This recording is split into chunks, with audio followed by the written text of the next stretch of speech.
जब हम टॉवल के लंबे साइड से इसे हुक पर लटकाते हैं तो हमें ओवरोनल कॉनिकल शेप में दिखता है।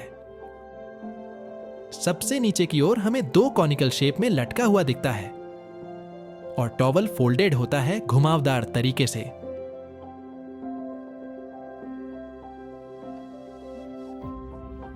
टॉवल का कॉनिकल शेप लेने का वजह है स्ट्रेस लाइन का एक पॉइंट पर कॉन्सेंट्रेट होना।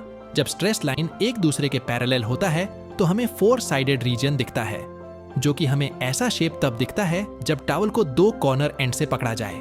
लेकिन जब स्ट्रेस लाइन एक पॉइंट की ओर डाइवर्ट हो जाता है तो कॉनिकल शेप ले लेता है और ये हमें तब दिखता है जब टॉवल एक पॉइंट से लटका हो।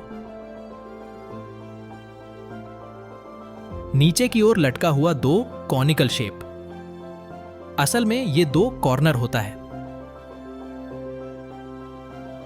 जब टॉवल को इस मिड पॉइंट से होल्ड करते हैं तो ये 2 कॉर्नर इस होल्डिंग पॉइंट के अबाउट नीचे की ओर गिरता है, क्योंकि टॉवल का सारा पॉइंट्स फ्री है मगर एक होल्डिंग पॉइंट से लिंक है।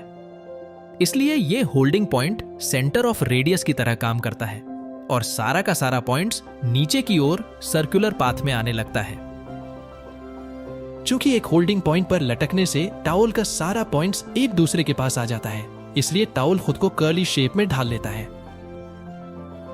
हम इस बात को कुछ इस तरह समझते हैं। मान लीजिए एक स्ट्रेट थ्रेड है। जब इसका 2 एंड एक दूसरे के नजदीक आता है तो थ्रेड मुड़ने लगता है या यूं कहें कर्व शेप लेने लगता है। यही बात टॉवल के फोल्डिंग पर भी लागू होता है।